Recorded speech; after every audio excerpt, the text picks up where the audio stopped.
give three objectives, tatlong layunin po ng ating pag-aaralan sa gabing ito. Una po is to remind us that even as leaders, we are unworthy. No? Kahit tayo po ay leader na, may katayuan na po sa iglesia kung saan still we are unworthy. But in spite of that, yet God, no, in spite that we are unworthy, yet God's grace has saved us, not only save us, transform us, and also commission us to His ministry of sharing the gospel of the Lord to others.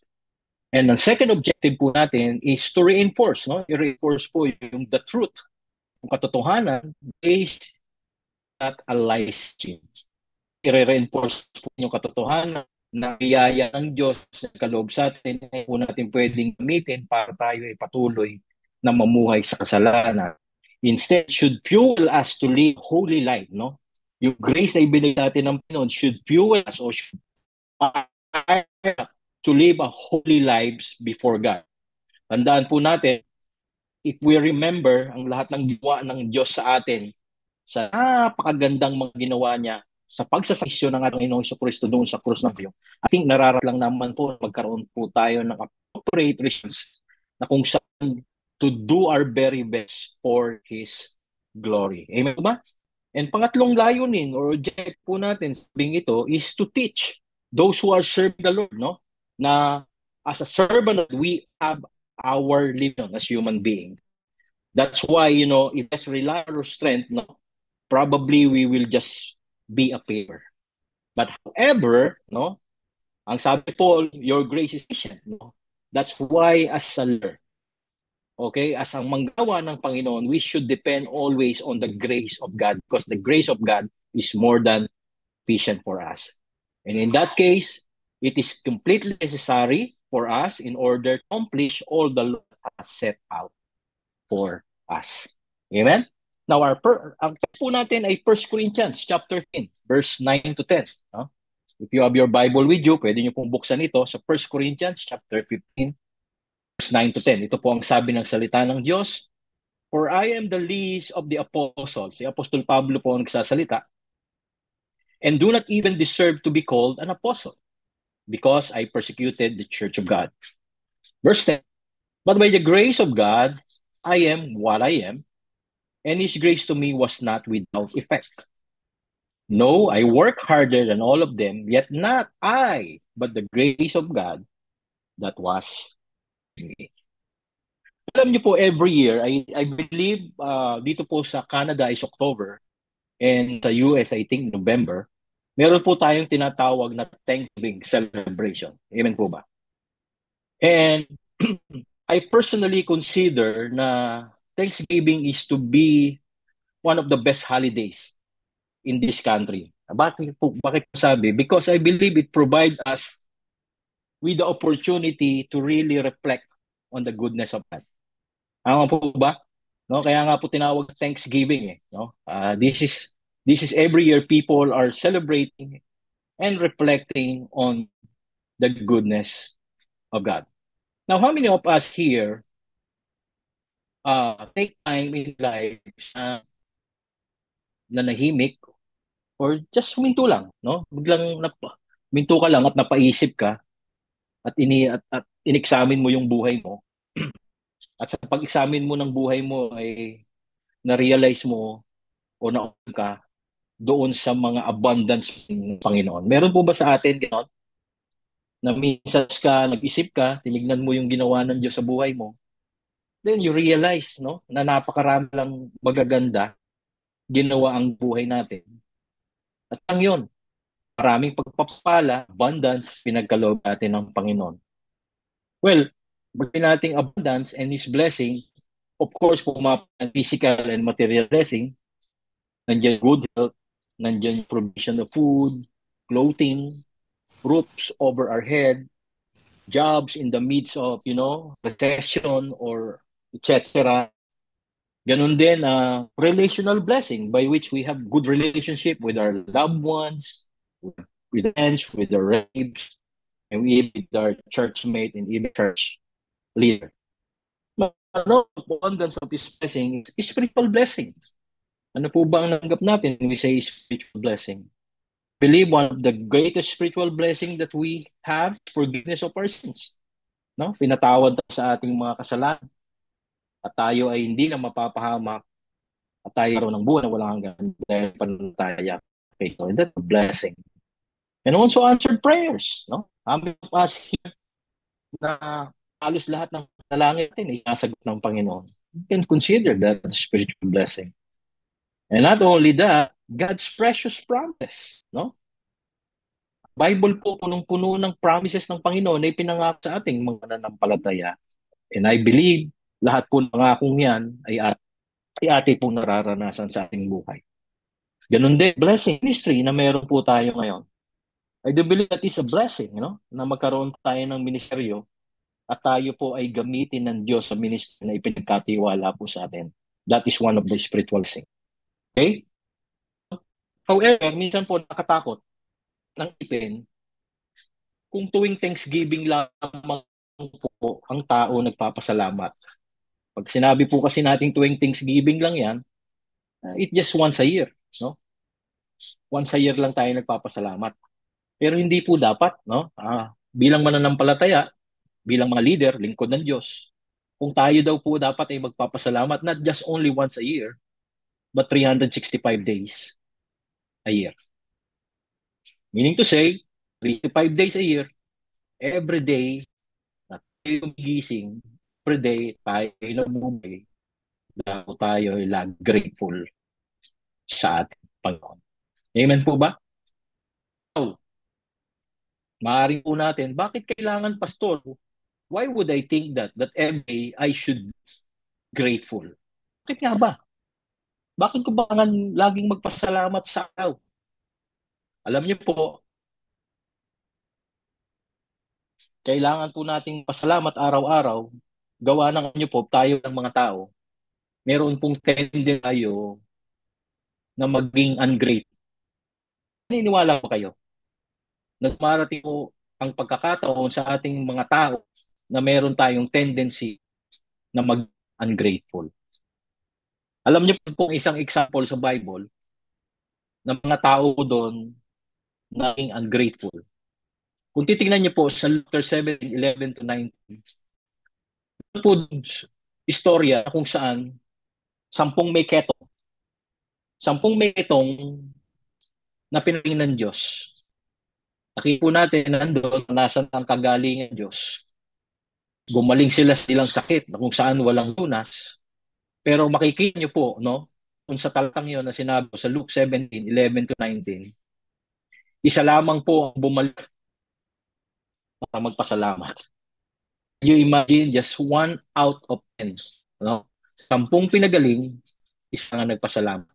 So meaning to say, meron pong tendency na ang tao ay maging unfaithful sa kabila ng ginawa ng Panginoon sa kanilang buhay. And that's a very encouraging statistic kung titingnan po natin, 1 out of 10. But unfortunately, makita po natin that because of our sinfulness, and humanity in general, meron pong tendency that we forget the blessings received from God and neglect our responsibility of giving thanks. Yan po ang kakayan na minsan nagaganap po sa buhay tao, After they receive the blessing, yung responsibility na magpasalamat ay nakakalimutan na. Parang ganito lang noon nanalangin po, alala ko po sa church, minsan may pumupunta sa church, nananalangin sila dahil wala silang trabaho, At ngayon po ay pinagkaloob ng Diyos ng trabaho. And after, nung sinakaroon na ng trabaho, dahil nag-busy na po sa trabaho, hindi na po nag sa church. Kaya ko pong isipin na pagkatapos sagutin ng panalangin, nakalimutan na nila yung magpasalamat, responsibilidad ng pagsasalamat sa ating Panginoon. And Paul is referring to this. Totoo po ito. Pag makita po natin sa Romans chapter 1, verse 21 to 23, ito po ang ilang Romans chapter 1, verse 21 to 23, for although they knew God, tingnan niyo po, for although kilala nila ng Diyos, they knew God, they neither glorified God nor gave thanks to Him. Their thinking, tingnan niyo po, became futile and their foolish hearts were darkened. Although they claimed to be wise, but they became fools and exchanged the glory of the immortal God for images made so look like mortal men and birds and animals and reptiles. In this passage makita po natin that yung tao, instead of acknowledging God and being grateful to Him, man has rejected Him. No? Rejecting Him in a way that they decided to worship other God in His place. And again, if we will carefully examine the verses, it is evident that Paul is establishing a connection between man's failure to give thanks to God and his misplaced worship. Kaya maliwanag mga kapatid po dito that our sense of gratitude will always affect the quality of our worship. Ulitin ko po yun. Our sense of gratitude will always affect the quality of worship. Meaning to say, if you are not enjoying your worship today, chances are you have not been cultivating a full heart. Again, I would say, if you are not enjoying your worship today, chances are you have not been cultivating a grateful heart. So mag-ingat po tayo sa ating sa pagsamba, mga kapatid. Bantayan po na, no? Now, I would like to see, in this lesson, I want to challenge each every one of us, mga kapatid, na nandito, and especially those who are spiritual leaders in the Church of our Jesus Christ, that as leader, we need to cultivate a grateful heart and develop a deep sense of gratitude towards Him because of all blessings they receive or we have received. In our text, sa pinag-aralan po natin, makita po natin that sa paningin ni Apostol Pablo, time and again, Paul took opportunities to express his praises to God. Why? Because the grace he has received from Him. He was always conscious about where he came and where the grace of God has brought him. Kaya nga kung pansinin po natin doon sa verse 10 natin kanina, yung pinaka-key praise po natin doon is, but by the grace of God, I what am. Ano po ang ibig sabihin po di Paul? In other words, ang ibig sabihin lang po niyan, that it is all because of God's grace that he became who was as a servant of God. No? Kaya nga, the main factor po dito na napakita sa atin ni Paul is yung God's grace. No? Paul is putting emphasis on that, not on what he has done to God. Okay? Yung emphasis niya hindi doon sa ginawa niya para sa Diyos, kung hindi yung what God has done for him. No? Yung ginawa ng Diyos sa kanya. So again, kung titingnan po natin ang word grace, okay, it comprises all the undeserved factors that God has bestowed onto his life. No, makita natin, si Paul, titingnan niya sarili niya kasi hindi niya talaga deserve yung grace ng Panginoon dahil alam naman po natin, mamaya isa-isahin po natin, kung ano po ba yung pagkatao ni Paul. Mamaya basahin po natin sa text. But I believe most of us know who Paul is, no? Alam naman natin si Paul, he was a blasphemer, a persecutor, a violent man. But again, yun yung tinignan niya, he doesn't deserve the grace of God, but in spite of that, the Lord, ipinakita pa rin o pinaramdam pa rin yung biyaya niya sa buhay ni Pablo. Kaya ganun na lang po yung labis na pagpapasalamat ni Apostle Paul sa grasya ng Panginoon. Now, let us focus now on examining the life of Apostle Paul. At dito po, we will discover several aspects of grace that work in this expression of praise. No? Yung aspect of grace that work to result in expression of praise ni Paul po. At meron po tayong apat na gusto ko pong i-highlight po na aspect of grace sa gabing ito. Una po ay yung tinatawag na the saving grace. Okay? Saving grace. Tatlong grace po pala. Saving grace po yung una. Now, if you read po yung verse 9 in our passage, makita po natin that Paul maintained a deep sense of gratitude. Why? Because the Lord has saved him in spite of his past.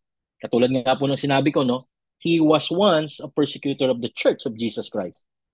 No? At yan po ay nasa 1 Timothy chapter 1, verse 12 to 15. Basahin ko po yon. Ang sabi po sa 1 Timothy chapter 1, verse 12 to 15, I thank Christ Jesus our Lord, who has given me strength, that He considered me faithful, appointing me to His service. So, ito kita po natin, si Paul is praising God and thanking Jesus who gave him strength sapagkat kinonsider siya, no? Bilang matapat na lingkod ng Diyos at inappoint ng Diyos sa serbisyo ng Diyos na dapat niyang gawin. Kahit na sabi niya sa verse 13, even though I was once a blasphemer and a persecutor and a violent man, I was shown mercy because I acted in ignorance and unbelief. Take note of the 14, verse 14, the grace of our Lord was poured out on me abundantly. So ganun po, ka-abundant ang grasya ng Diyos, along with the faith and love that are in Christ Jesus. Here is a worthy saying that deserve full acceptance. Christ Jesus came into the world to save sinners, of whom I am the worst. That is the saving grace. Meaning to say, katulad dito na sinabi ni Paul, he considered himself as a worst sinner, no? Makita natin, no? Worst sinners dahil dinidescribe niya yung sarili niya. He was a blasphemer, he was a persecutor, he was a violent man, and sabi niya pa, worst of sinners. And yet, no, makita po natin, kung babasahin niyo po yung Acts chapter 9, and yet, after he met Jesus Christ, no, on the road to Damascus, makatatagpuan po natin yan sa Acts chapter 9. Makita po natin na yung lahat ng kasalanan niya were completely forgiven and he was saved. So ano po ang katotohanan dito? Ang katotohanan po is without God's grace, no? Without God's grace, Paul deserved was what? Tingin niyo po. Kapahamakan, condemnation, death in hell, no? Dahil sa kanyang pagkatao. But God, no, who is, alam naman natin, God who is rich in grace, no, able to forgive Paul in everything that he has done. No wonder, makita natin that Paul couldn't stop thanking God, no? Dahil sa ginawa ng Diyos sa kanya. Nasa kabila ng kanyang pagiging worst kind of sinners, siya'y nagawang patawarin ng Diyos dahil sa biyaya ng Diyos. Meaning to say, grace meaning unmerited favor or undeserved favor. Hindi natin deserve, but God gave it to us. Katulad yan, hindi natin deserve yung grace sa patawarin niya tayo, but again, because of the love of God and because of being His gracious, He had given that to us even though we don't deserve that. Kaya nga, no, makita natin, nabanggit din sa Isaiah 64:6, no? Ang sabi po sa Isaiah 64:6, all of us have become like one who is unclean, and all our righteous acts are like filthy rags. Maruming basahan, ano? We all shrivel up like a leaf, and like the wind, our sins sweep us away. Now, mga kapatid, makita po natin, in the same way, okay, katulad ni Pablo, we are also the recipient of the same grace. We may not see ourselves na kasing sama ni Paul, no? Pero pag kinumpara po natin ito sa kabanalan ng Diyos, no, makita po natin na ang ating sarili, pag kinumpara natin sa kabanalan ng Diyos, ay isang basahan lamang. Kaya ang katanungan na pwede nating maitanong po dito sa sitwasyon na ito is, how can a holy God forgive all? And how can a holy God forgive us? Ano po sa tingin nyo? The answer is always the same. All by His amazing grace. It's all by His amazing grace. And thanks be to God.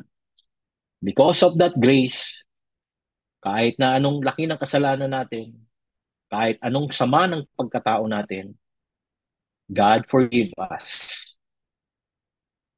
And God showed us His mercy. And He allowed us to experience His amazing grace. Now, going back in the Old Testament, makita po natin, in the Old Testament, there is what we call sacrificial system. Sacrificial system, ito po yung tinatawag na there was a specific sacrifice called the sin offering. This offering was designed to be brought by the people, serving as a constant reminder of their sinfulness and their constant need for forgiveness. No, ito po yun na doon po sa temple, no, nag-aalay po sila ng mga hayop, no, kung saan without blemish, okay, as part of their specific sacrifice para sa kasalanan. At dinadala ito ng priest, no? And this serve as a constant reminder na tao, kasalanan tayo, tao, kailangan natin ng kapatawaran. Kaya po, the Lord, kaya po sila nag-aalay. But again, our God, the Lord also provided them with another offering. Yung tinatawag po na peace offering or the thank offering described sa Leviticus chapter 7. No? Titingnan niyo po yon. Meron pong peace offering or thank offering. Itong thank offering na po ito was instituted by God as a reminder that they should be thankful to God for all grace. Why? Because not only that He has forgiven them, but God was also faithful in providing for all their needs. Sa ngayon po, hindi na po natin ginagawa ng Old Testament. We no longer have this what we call sacrificial offering just to remind us of all the goodness that God shows us. Sa ngayon po, for the church, pwede po natin i-compare o i-relate po dito, yung tinatawag po, the ordinance of the Lord's Suppers. Yun po yung nag-accomplish nito. Kaya every time we participate in this ordinance, which is, ang sabi po doon, di ba, remembering the Lord's death. Remembering the Lord's death. Now, ang ibig sabihin po niyan, we should the time to remember our sin past and appreciate what we have received from Jesus Christ. We should take the time to remember a sinful past and appreciate the forgiveness we have received from Jesus Christ.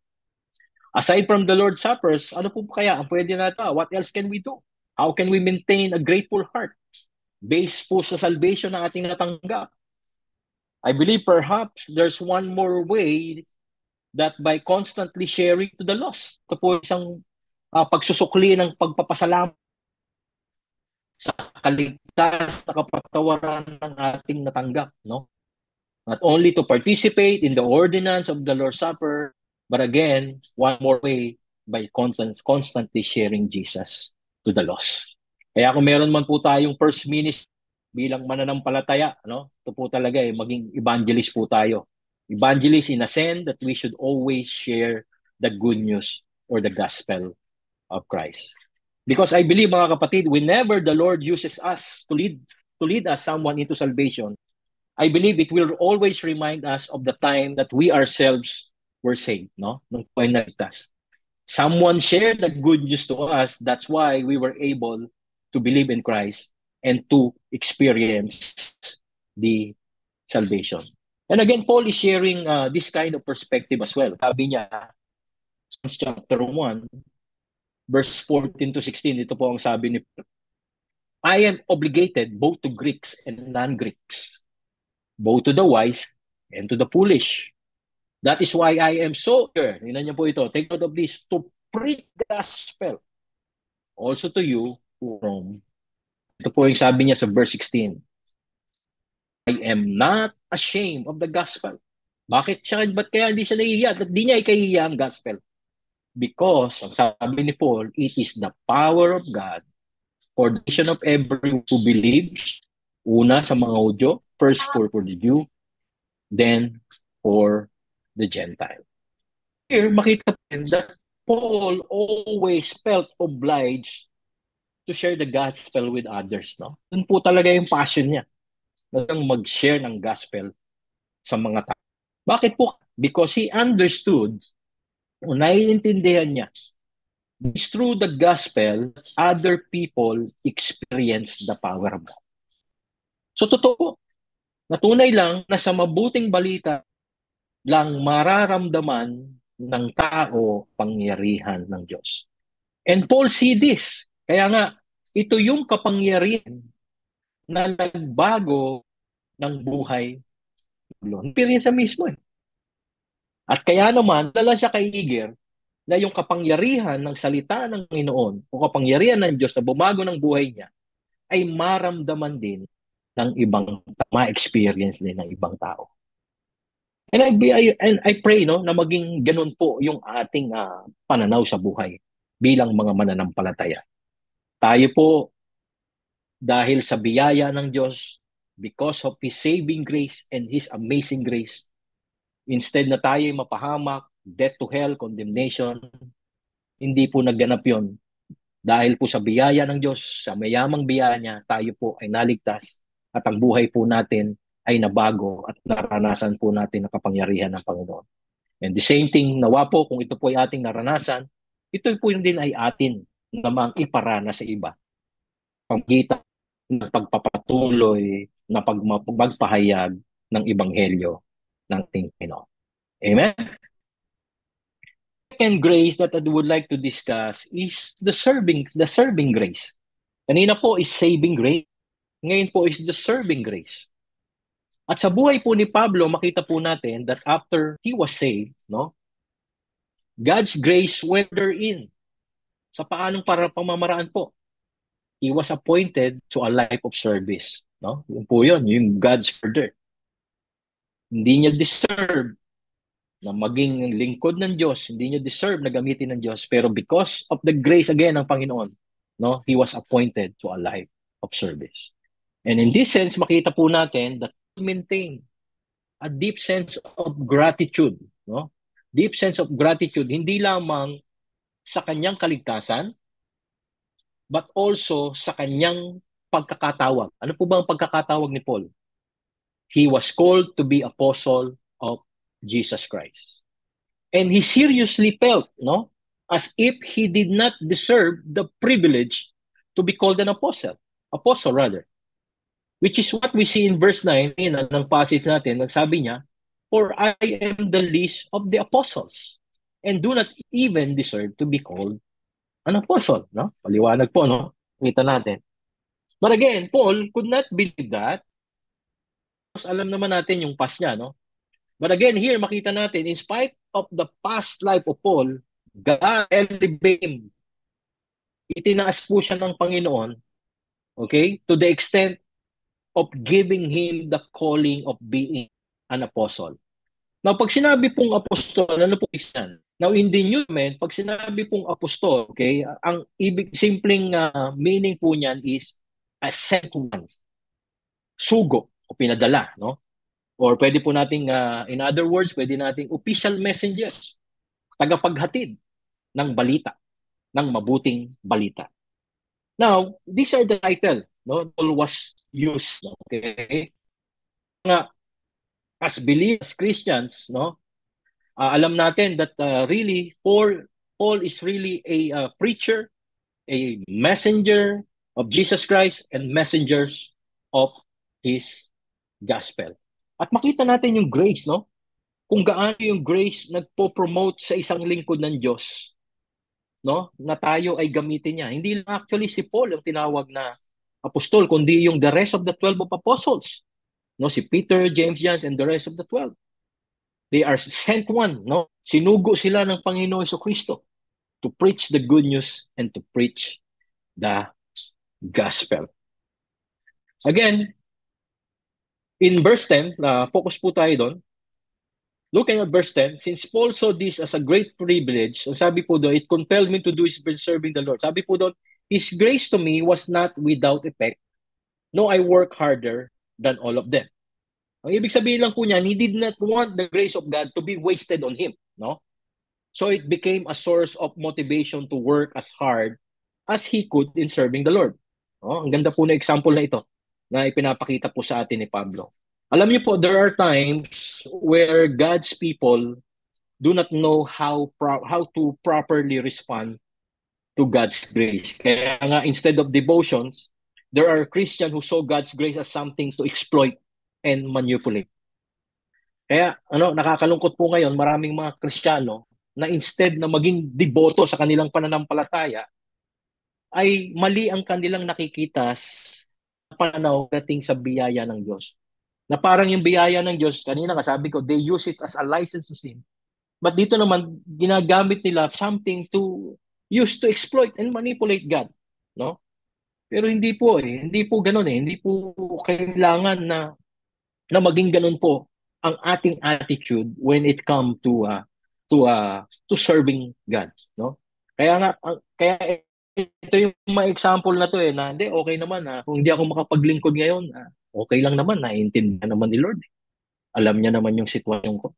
May awat habag naman sa biyaya siya. So ito yung mga common connotations eh no. Alam naman ng Panginoon siguro kung magagawa ko man ito na ganito na may pagkukulang, siguro maintindihan naman ng Diyos dahil sa sitwasyon ko ngayon. Ito po yung tinatawag na exploiting and manipulating. Parang we try to justify yung ating sitwasyon, then thinking, gagamitin natin yung Diyos mahabagin, yung Diyos maawain, o malaki ang biyaya ng Diyos. Pero ano po ang sabi ng Romans chapter 6 verse 1? What shall we say then? Shall we go on sinning so that grace may increase? Pwede ba nating sabi tayo magpatuloy sa pagkakasala para ang grasya ng Diyos ay patuloy na lumaki? Ano po kaya ibig sabihin nito? Ito po ba ang ibig sabihin? Kaya nga di ko, no, maraming mananampalataya, sabi nila, okay lang naman. Okay lang naman na sigurong maging dalawa ang puso ko. Maintindihan naman siguro ng Diyos kung bakit magiging dalawa ang puso ko. Sana wala po ang puso, no? But again, natatawa ko lamang po kayo. But with this verse, okay, it appears po na makita natin na maraming mga Kristiyano na nagsasabi na alam nila na ang God is so gracious, kaya okay lang na sila ay magkasala. Pero hindi po ito. Dito po makita po natin that ang Panginoon po ayaw po na tayong mga mananampalataya ay maging abusive grace ng ating Panginoon. So hindi po yun ang ibig sabihin ng serving grace na abusuhin po natin yung biyaya ng Panginoon. Dito po tama ang theology ni Paul nung sinabi niya ito, no? Bakit po tama? Because of everything that God did for him, makita po natin that Paul knew that his option was to do his best for him. Ulitin ko po yon. Dahil po sa natanggap ni Pablo biyaya, alam niya, yung only option na dapat niyang gawin lang is to do his best for God. May question sa mga kapatid. In the aspect ng ating paglilingkod sa ating Panginoon, because of the serving grace that He has given us, paano po tayo naglilingkod sa Panginoon? Just take the grace for granted? Or just like Paul, now we take it as the only option that we have, no, na dapat nating gawin, na kung saan when we start to serve God, our our our desire is to do the best that we can do for His glory. Kaya nga paglilingkod sa Panginoon, hindi pwede na yan, okay na yan, makakaraos na yan. So hindi po ganon. When it comes to serving the Lord, no, suklian naman po natin yung ginawang kabutihan ng Diyos sa atin. Suklian natin yung biyayang tinanggap natin sa Panginoon sa pamamagitan ng paglilingkod ng may tinatawag na not only yung paglilingkod okay na, kung hindi paglilingkod na kung saan we give our very best for His glory. O meaning to say, we give our excellent service for His glory. Because by doing so, pinapakita natin that we are not wasting the grace of God in our lives. Kaya kailangan may excellency lagi sa paglilingkod sa Diyos. May laging best na tayong pinakikita sa paglilingkod sa Diyos. Amen po ba? I hope na ganoon po ang maging attitude natin ngayon. No? Ito po dapat yung maging effect ng grasya ng Diyos sa ating buhay. Na kung saan we will desire to live a life of commitment in service to God because of His grace. Pangatlong puntos po na nais ko pong ipakita sa atin yung tinatawag na the sufficient grace the sufficient grace. Ito po yung last part po ng verse 10. Sabi ni Paul po doon, yet not I, but the grace of God that was with me. And I believe this verse 10 shows an important aspect of grace, no? That appreciated by all Christians who actively serve the Lord. Here, as Paul served the Lord with his best, makita po natin that he recognized that he was not doing everything by himself because he believes that God's grace was sufficiently manifested in him. And this is a great consolation, mga kapatid. And most often, alam niyo po, one of the biggest hindrances for Christians in serving the Lord is their feeling of inadequacy. Sino po sa inyo rito, nakakaramdam niyo minsan na parang hindi ata ako nararapat dito. Hindi ko ata kayang gawin ito. No? Yun nga yung we tend to say na, I am not capable of doing it. I don't deserve to do this. But again, many people is just using this as an excuse. Or many believers or the serving Christ is just using this as an excuse for not serving. No?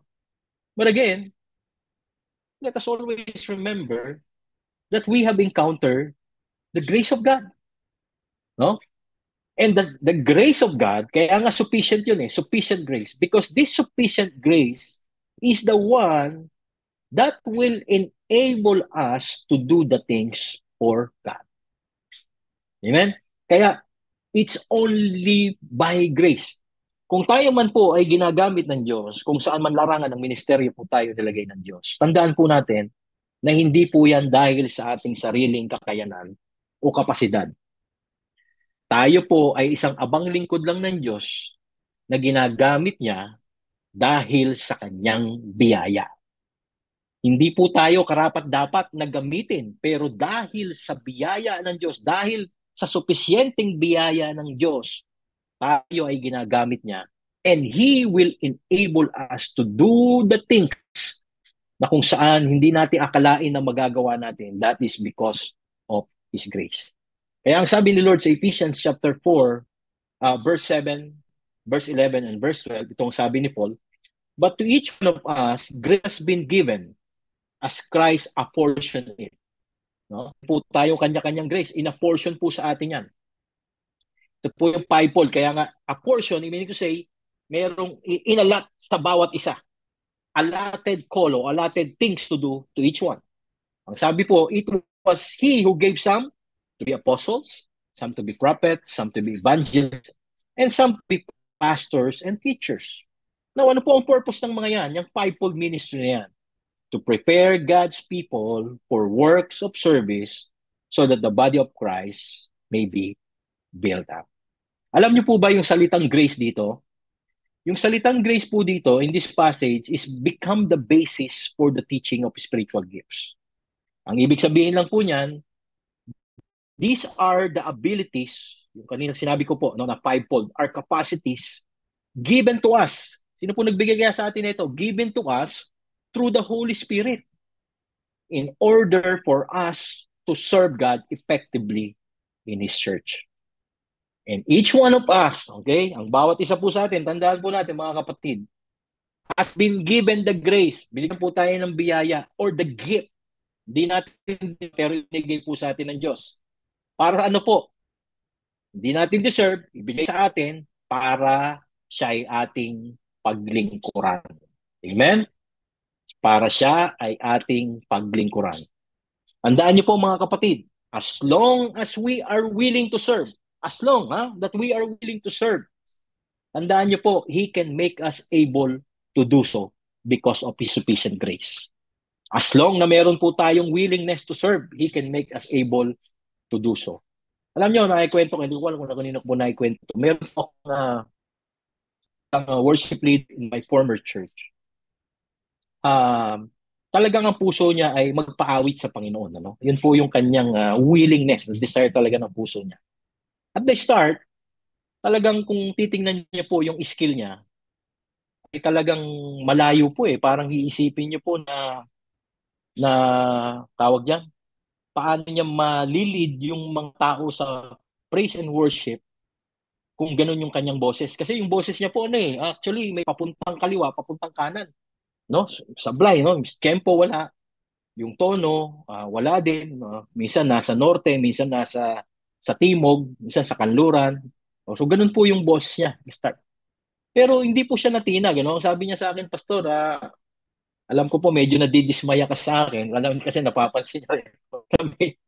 Pero sabi ko, kapatid, kung yan ang willingness ng puso mo at sinabi sa iyo ng Diyos na dito ka gagamitin sa pagpapaawit, naniniwala ako na nananampalataya ako na kung yung skill wala ka ngayon yan, kung ang puso mo ay tama at maging willing ka at ibibigay mo ang best mo, I believe i-enable ka ng grasya ng Diyos at ng Banal na Espiritu tutulungan ka para magawa mo ang pinagagawa sa iyo ng Diyos. And to cut the long story short, after 6 months, kinaga ko po siya. Alam niyo mga kapatid, kinaga ko po. Every Saturday, tinutugtog ko po siya, no? Talagang ng piano. Nagtiis po siya, mag-practice ng mag-practice. Talagang ibinigay niya po yung oras niya, mag-practice. Hanggang isang araw, tumugma na. Tumugma na yung boses niya doon sa nota, tumugma na yung tempo niya doon sa tempo ng kanta. At dito po nakita ko yung sinasabing po ito na as long as we are willing to serve, make a call to do so. Kaya ngayon kapatid, maaaring may gustong ipagawa sa iyo ang Diyos at nakikita mo na parang wala pa yung skill, wala pa yung mga bagay na para magawa mo yon. Huwag kang mawalan ng pag-asa. Huwag kang manghinaan ng loob. Sa halip, magkaroon ka ng puso na kung saan may 100% dedication and willingness na ibigay ang buhay mo if magpagamit sa Panginoon 100%. At naniniwala ako, kapag gano'n na naging attitude natin, yung sufficient grace ng Panginoon, nandyan lang din po yan.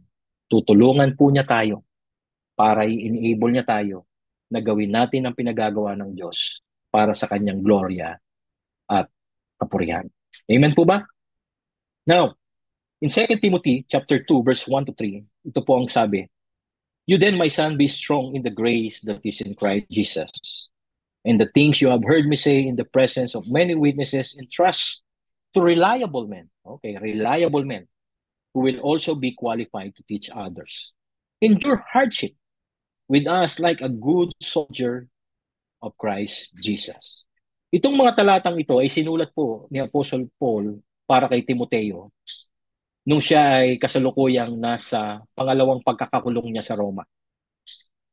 At this time, yung persecution against Christians was growing, no? Ganun katindi po yung persecution. At because of that, making it more and more dangerous to take a stand for Christ. But in fact, in spite of that, when Paul wrote his letter to Timothy, Paul is actually anticipating that he would be executed for the gospel. So ina-expect na ni Paul habang sinusulat niya na to, na isang araw, pupugutan na siyang ulo. Kaya siguro gano'n na lang, no? Kaya ang sabi niya, how was to Timothy, kaya sabi John, that grace that is in Christ Jesus. No, parang sinasabi niya kay Timothy na, Timothy, just be strong and able to endure everything. Magpakatatag ka lang. Mag-endure ka lang. Sapagkat ang biyaya mula kay Kristo ay nasa iyo. Now, nice kong sabihin mga kapatid, ang paglilingkod sa Diyos ay hindi madali. No? Serving the Lord is never. Pero ito po ang masasabi ko sa atin, hindi man madali ang maglingkod sa Diyos, pero ina-assure po tayo ng Diyos. Okay? Na kung tayo po ay willing na paglingkuran siya, i-depensa siya, okay? Defend him by being standing in our faith, no? Tulad nga kanina, doon po sa chat namin, ano, may pinakita po doon si Pastora Norman na nakakalungkot na meron pong bata no, doon parang isang kabataan that deny Christ and accept Allah as God and became Muslim. At makita po natin na yan po ang nangyayari ngayon. Nakakalungkot. Dahil mas maraming nakukonvert na Muslim kaysa sa Christianity. Through the fact na nakikita ko, dahil kakaunti po ang tumatayo at nagdidepensa ng kanilang pananampalataya mula kay Kristo. And I believe it's now a high time for each believer to stand firm, keep their grounds, and maging bold doon sa pananampalataya po nila o pananampalataya natin, na ibahagi natin, na maging matapang tayo, na ibahagi natin ang ating pananampalataya, ipangalat natin ang pangalang Jesucristo to make Him known into the whole world, no?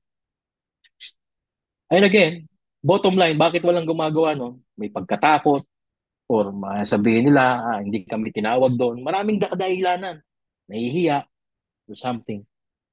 Pero hindi po na-realize ng mga mananampalataya, no, na hindi naman yon ang kailangang maging, kumbaga, maging dapat na merong ka sa buhay mo para magawa yon.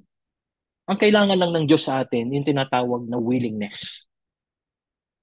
Yung kahit konting kagustuhan lamang na gawin ang bagay na yon. Yung willing ka, no matter what. No? Na gawin, na idepensa siya, gawin na ipangaral siya, gawin na paglingkuran siya ng buong buhay mo, ng buong puso mo. Ako'y naniniwala na kapag ganyan po ang ating mga naging attitude bilang mananampalataya, katulad po ng sabi ni Pablo, His grace is always sufficient for us. His grace is always sufficient for us. Meron pong kanta, one of the hymnal song, ang title po is He Giveth More Grace. And this hymnals goes this way. Ang sabi po ng hymns na ito, He giveth more grace as our burdens grow greater. He sendeth more strength as our labors increase. To added afflictions, He added His mercy. To multiply trials, He multiplies peace. When we have exhausted our store of endurance, when our strength has failed, our day is half done. When we reach the end of our hoarded resources, our Father's full giving is only begun. Now, mga kapatid, tulad po ng awit na ito, nais ko pong i-encourage ang bawat isa. When you are faced with life challenges, don't quit. Sabi sa katabaho, don't quit. And depend on His grace to sustain you. Magdepende po tayo sa grasya ng Diyos. Pagkat isusustain po tayo ng grasya ng us to experience the challenges that beyond us so that He can show that His grace is sufficient for us. His grace is sufficient for us. Again, ulitin ko po, dito po ako magtatapos mga kapatid.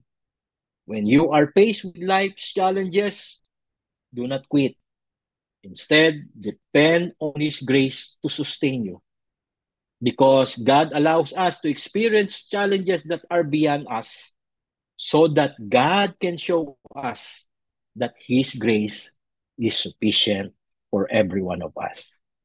Again, mga kapatid, may God's abundant grace keep us motivated in serving Him with our best for the rest of our lives.